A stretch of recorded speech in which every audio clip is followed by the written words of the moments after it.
কৃষক কৃষি তার উন্নয়ন সব নিয়ে আমাদের এই আয়োজন। বাংলার কৃষি বাংলার কৃষি বাংলার কৃষি ফলবে ফসল ভরবে গোলা আরো বেশি বেশি বাংলার কৃষি বাংলার কৃষি বাংলার কৃষি।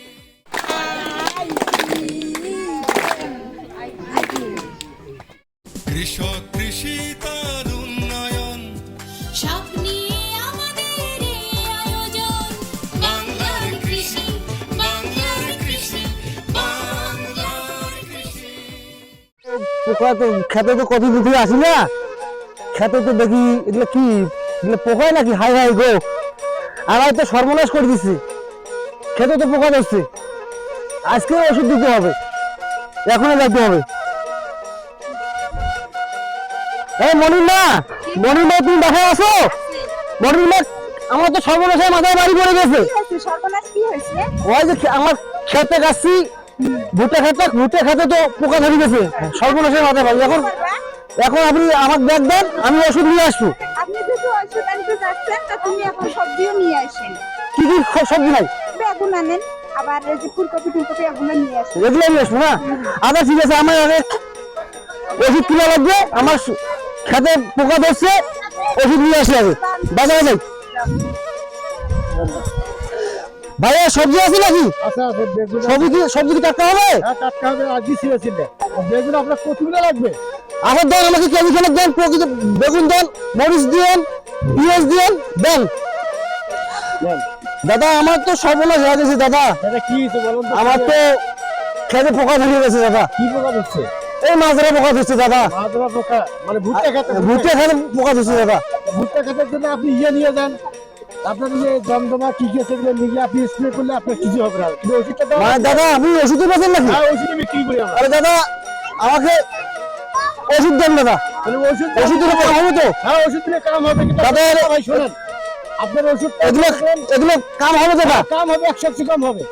তাহলে আমাকে ওষুধ দেন, আমার 15 শতকের মাটি ভুট্টা পোকা ধরছে, মাজরা পোকা। হ্যাঁ। মাজরা পোকা তো আমাকে পুরোটা তো লাগবে না, আমাকে অর্ধেক দিয়ে না, ওটা তো দেওয়া যাবে না দাদা।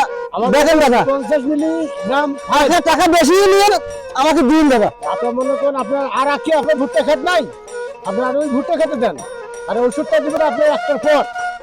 একটা পরে দেবো, একটা পরে দিবেন। কাম হবে তো? হ্যাঁ, কাম হবে, 100 কাম হবে। 100 কাম হবে না? 100 তা দেন দাদা, দেন নেন। দেন দাদা। বলেন। এই যে আমার কাছে এই কাঁচা মালের টাকাটা নেন আপনি, আর আমার এই ওষুধের টাকাটা বাকি থাকলো, এটা ভুট্টা গাড়ি একবার দিয়ে দেবো। ভাই তো বাকি তো গেলে ওষুধ দেওয়া যায়। আর দাদা কত লেখেন দিয়েন দাদা, তাহলে যান। আমি টাকা দেবো, ভাই, সময় মতন টাকা দেবো। তুই আপনার ওষুধ কাম করে, হ্যাঁ। সময় মতন আপনার টাকা দেবো। আচ্ছা, আমার ওষুধ কি 100 কাম করবে? ও মনির না, কি হলো? হ্যাঁ নাও সবজি নাও, আর ওষুধ আছে, ওষুধ আমাকে এখনো দিতে হবে। আপনি ড্রাম দেখো তো, আমার ড্রাম দাও। এই সবজি লাগবে, দেন আগে ভাই। নেন। আচ্ছা, ভাত খাবো না, আমি খেতে যাচ্ছি ওষুধ দিতে, তুমি ভাত 4টে বান্দি নিয়ে যাও। একটা পানি নিয়ে যাও।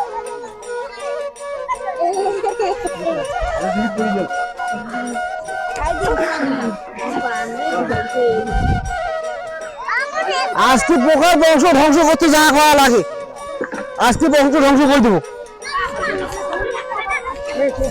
গেলাম, আবার নিয়ে আসো।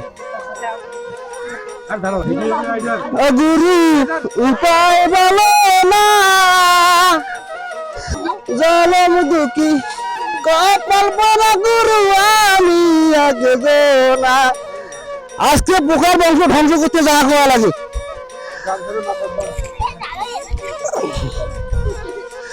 মেশিন গুলো যে কাকে দিছিল একদম নষ্ট হয়ে গেছে, একবার দেখিছে কই দেখি। আজকে পোকার বংশ ধ্বংস করতে যা করার আগে করবো আজকে।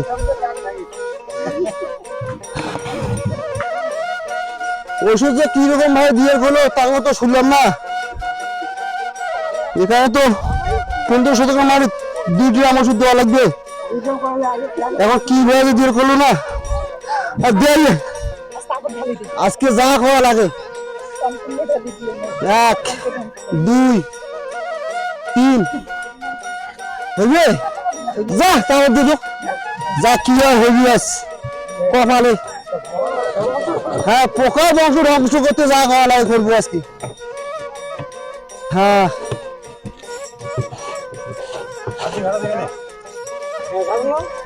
নিচ্ছি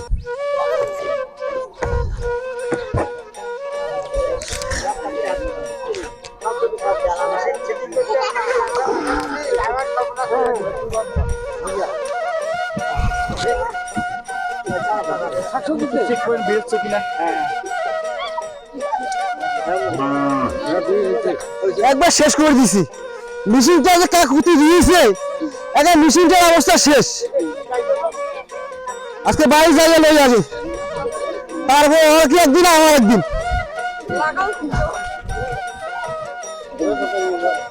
মেশিন তো দেওয়া হয়ে গেল কিছু এখনো ভাতটা নিয়ে আসি না দুপুর হয়ে গেল এই পান ভাত নিয়ে ভাত খাও ভাত আনছি মনি না হ্যাঁ তো বসো রোদ এসছে কি রোদ উঠছে না জুড়ে নেই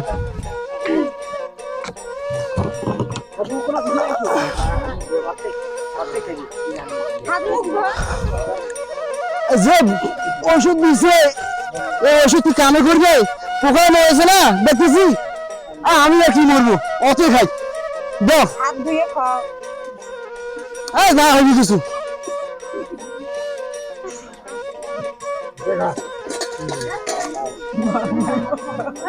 বলুন না তুমি একটু খাও খাও তুমি খাও না খাও একটু না ভাত নিয়ে আসছো আরে পোকার মাংস ধ্বংস করতে যা খাওয়া লাগে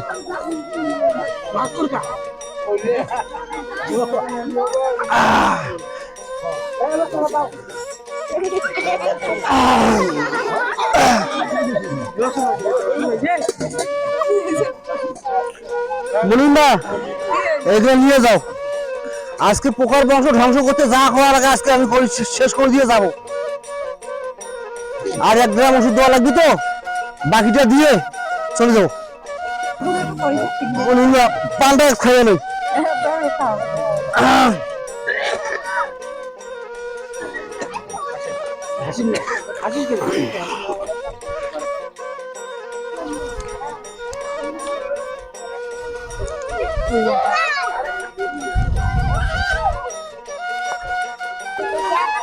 বলুন না মাথা যে ব্যথা করতেছে ওষুধ বাকি ওষুধটা কি করে পোকার বংশ ধ্বংস করতে যা করার আগে করবো আজকে মাথাটা ব্যথা করতেছে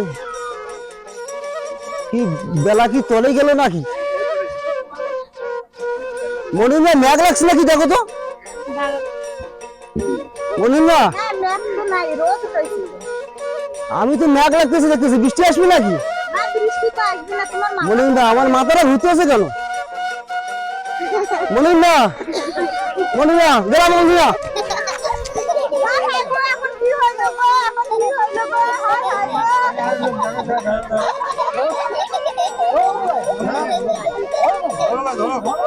আমি তো কিছুক্ষণ আগে দেখে গেলাম যে উনি মুখে মাস্ক নাই এবং ওই হাত দিয়ে পান খাইতেছে কীটনাশক ব্যবহার করতেছে জমিতে আমি তো ওদের দেখেই গেলাম ওনাকে বললাম যে নিজেও মরবে এবং অন্যদেরকেও মারবে কিন্তু উনি তো যেভাবে স্প্রে করলো তাতে তো পানি দূষিত হলো বাতাস দূষিত হলো সবকিছু দূষিত হলো এবং নিজেও মরবে এবং অন্যদেরকেও মারবে কিন্তু ওনার ভিতরে বিষ গিয়েছে ওনাকে তাড়াতাড়ি হাসপাতালে নিতে হবে আপনি যে ভুলটা করছেন এই ভুলটা সচরাচর সবাই করে থাকে স্প্রে করার সময় আমাদের বেশ কয়েকটা কাজ অবশ্যই করতে হবে ওটা প্রয়োজনীয় যেমন স্প্রে করার সময় অবশ্যই ফুল হাতা শার্ট পরতে হবে মাস্ক পরতে হবে গ্লাভস পরতে হবে গামবুট পরতে হবে বাতাসের বিপরীতে স্প্রে করা যাবে না স্প্রের সময় কোনো প্রকার শুকনো খাবার পান বিড়ি জর্দা খাওয়া যাবে না স্প্রে করার শেষে অবশ্যই আমাদের স্প্রে মেশিন নজল থেকে শুরু করে মেশিন পরিষ্কার পানি দিয়ে ধুয়ে রাখবো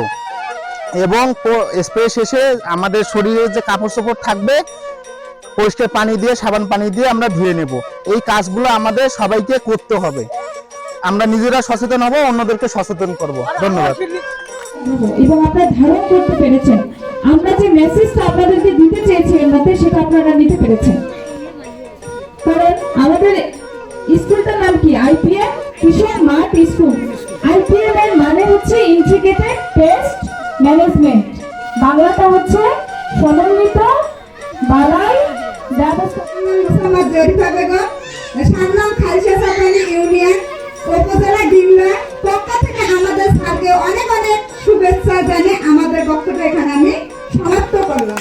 কৃষক কৃষি তার